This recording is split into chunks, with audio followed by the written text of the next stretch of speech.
Recent గా వారం రోజుల క్రితం కోల్కతా నగరంలో ఒక రేప్ ఇన్సిడెంట్ జరిగింది. అది రేపా గ్యాంగ్ రేపా అనే స్పష్టత ఇంకా రాలేదు. ఎక్కడ జరిగినా internet, TV, news paper, social media ద్వారా నిజం తెలుసుకునే సొసైటీకి రెస్పాన్సిబిలిటీ సగం కన్ఫ్యూజన్ లో గడిచిపోతుంది. తీరా స్పష్టంగా తెలిసేసరికి కేసు నీరు గారడం లేదా కంట్లో నీరు లేకుండా పోవడం జరుగుతుంది. అందులోనూ ఇప్పుడు ఏ న్యూస్ అయినా సరే వెంటనే పలు రకాలుగా తెలుస్తుంది. రీసెంట్ టెక్నాలజికల్ అడ్వాన్స్మెంట్ మనుషుల్ని ఆర్టిఫిషియల్ చేసింది. ఎమోషనల్ ఇంటెలిజెన్స్ తగ్గుతా వస్తుంది. మర్డర్ న్యూస్లు, రేప్ న్యూస్లు బాగా డైల్యూట్ అవుతున్నాయి. ఎవరి బిజీ వారిది అవ్వడం చేత జస్ట్ సోషల్ మీడియాలో రియాక్షనరీగా ఒక లైక్ కొట్టి వాళ్ళ పని చూసుకుంటారు చాలా మంది నెటిజన్స్. ఒక పక్క చూస్తే ఆడవారి మీద అవేర్నెస్ ఎప్పటికీ అప్పుడు చేస్తూనే ఉన్నారు సోషల్ వర్కర్స్. సినిమాలు, పాటలు, వ్యాసాలు, కవితలు ఇలా చాలా రకాలుగా వారిని పొగుడుతూ ప్రోత్సహిస్తూ చదువుకున్నవారు, బుద్ధున్నవారు నీతిగా న్యాయంగా లాగుతున్నారు సమాజ స్థాయిని. మరో పక్క ఆకతాయిల ఆకలి వేషాలు, మానవ జంతు లక్షణాలు ఇప్పటికీ ఏడాది 6 నెలలకి 3-4 కేసులు కనిపిస్తూ ఉన్నాయి. ఇది ఖచ్చితంగా దుశ్చర్య.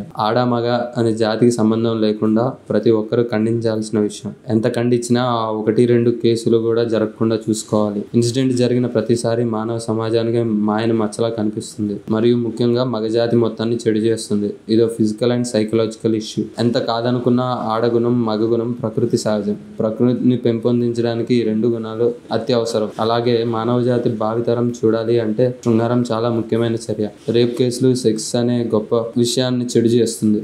లా అండ్ ఆర్డర్ పోలీస్ యంత్రాంగం ఒకనాడు మహాత్మా గాంధీ చెప్పిన మాటల కట్టుబాటులో ఉంది. దేశానికి నిజమైన స్వాతంత్ర్యం ఆడదే అర్ధరాత్రి కూడా నడి రోడ్డు మీద నడిచే స్వేచ్ఛ అని గాంధీ గారు ఎప్పుడో మ్యాన్వుడ్ మెచ్యూరిటీ ఎక్స్ప్లెయిన్ చేశారు. అందుకు తగ్గట్టు పోలీస్ వారు ప్రొటెక్షన్ 24/7 ట్రై చేస్తూనే ఉన్నారు. కానీ పగలే రేప్ కేసు జరిగితే అది చీకటి వెలుతురు, రాత్రి పగల అనే విషయానికి మించిన మృగ లక్షణం. జరిగిన విషయమై పలువురు సినిమా తారులు విషయాన్ని వివరిస్తూ పలు పోస్టులు చేశారు. మగవాళ్ళు, ఆడవాళ్ళు కలిసి చేసేది సెక్స్. పెళ్లి చేసుకుని పక్కన పడుకునే సర్వ సామాన్య జాతిలో రేపు సెక్స్ ఒకటి కాదు. రేపు చేయడానికి మగ బుద్ధి ఒకటే సరిపోదు. రేపులు చేసేది మృగాలు. రేపు చేసిన వారిని మృగాలులానే చూడాలి. అటువంటి ట్రీట్మెంటే ఇవ్వాలి.